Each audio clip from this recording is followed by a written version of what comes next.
Hey everyone, welcome to the video. We're going to be breaking down the race at Auto Club for this weekend on DraftKings, but before we get into that, if you could leave a like and subscribe to the channel, I would really appreciate that. And also, baseball is coming up really soon, and I'll be doing a lot of videos for that as well, so you're not going to miss out if you're into baseball and play baseball DFS. So anyway, back into the race. Qualifying just ended, but we haven't had final practice yet, so these are my 4 final practice plays, so that's important to remember. And I'll have my cheat sheet video posted tomorrow after final practice, and maybe another video if I feel like I need to update anything else. So anyway, the track is at Auto Club Speedway. It's 2 miles in length, and it's going to be 200 laps. So we got about 112 laps less than last week, so less Dominator points. And some strategy and quick tips. We're going to 1 to 2 Dominators, but I'm going to lean towards 1 Dominator since we only have 200 laps. Place differential is going to be important, like always. The 10 lap averages are most important, and don't look into the short run speed too much, which is the same strategy as a lot of tracks. So anyway, my post-qualifying plays, and just remember this is pre-final practice, so things can change, which that'll be in my cheat sheet tomorrow, so everything will be finalized then.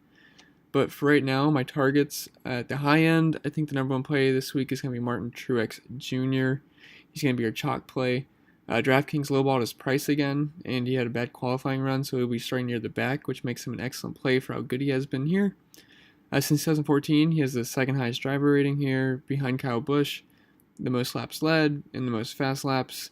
And he also dominated and won this race last year, so I'm all in on playing Truex this week, and I would expect him to be the highest owned driver. I think he's an excellent play. And the next one is going to be Kyle Busch, all the way at the top here, 12,600. He qualified 4th, so I like his chances of dominating this race. Obviously, we'll have to see how practice goes, because I know Kevin Harvick's in 2nd, so we'll have to see how those two practice. But for now, he's one of the top options. He has the highest driver rating here since 2014. He also has 2 career wins here, 5 top 5s, and the most laps led of any active driver. So I think he's a fine play.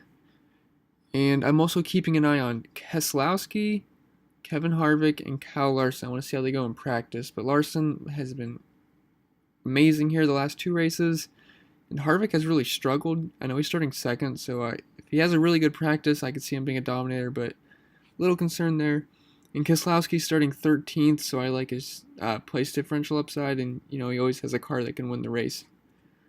So going into the mid-range, I really like Erik Jones this week, so I really hope he has a good practice tomorrow. I really like him in the spot. He's been really good here in his few races. He has the 4th highest driver rating here since 2014, which he's only been racing since, 2017.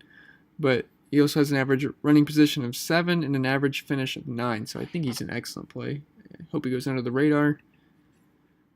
And we also have Kurt Busch. He's getting pretty pricey, up at 9,100. I remember when he was in the 7K range. But he's starting 21st, so I don't see how he doesn't move up and get place differential, but his price might make it hard to fit in, so I could see him going lower owned. And he has an average finish of 13 here, so I think he's fine, but I don't like the price, because he's really getting up there. He's only 900 less than Martin Truex. And then we have Daniel Suarez. His price jumped up again too. He's 8,000, starting 20th.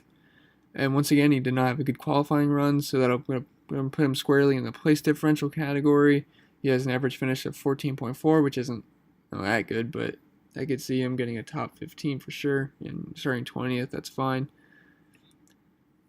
Then we have Paul Menard, 6,700. He's starting 25th. He's not a flashy driver or anything, but he's solid and usually finishes in the teens. So starting 25th, we do have some upside. He has an average finish of 15.8 here, so we have a solid place differential play at a good price. And he's in a better car than he used to be in, so he's also got that working for him. And I also like Alex Bowman. He's 7,000, starting 23rd. He has an average finish of 13 here, so I like his place differential upside, and he's at a decent price. And I also like his teammate, William Byron, right below him. He's 6,900, and he's starting 22nd. It's really just the same exact reason I like Bowman. He has an average finish of 15 here, so I think they're both fine plays. Just have to make sure they have good practices tomorrow. And for the cheapos, I have Bubba Wallace as my number 1 right now. He's 5,700, so his price has really dropped. And he's starting 28th. He's extremely cheap this week, and I think he'll be one of the more popular plays because he's a popular driver, kind of, and just being so cheap, and he's starting in the back. So last year he also had he finished 20th in the race, and I could see him getting a top 25, so he's definitely in play at 5,700. That's really cheap. And then also don't mind Michael McDowell at 29th.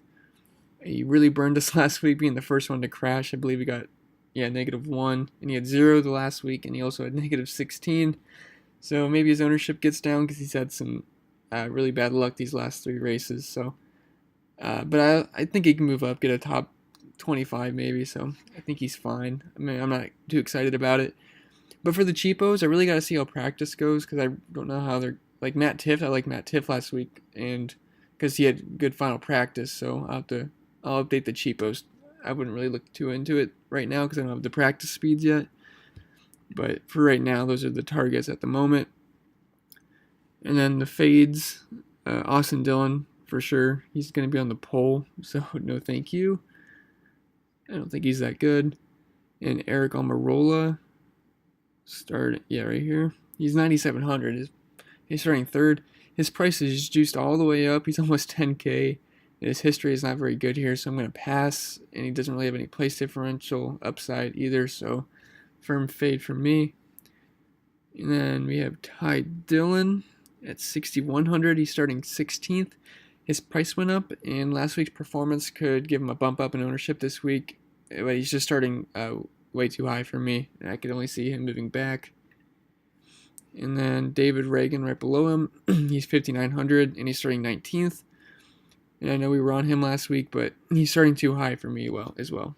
I think he's going to probably finish around 25, so I don't see him getting any upside. Alright, anyway, that's all for this video. As I said, I will post my cheat sheet tomorrow after final practice for you guys. And remember to leave a like and subscribe if you're new, and I'll see you all tomorrow.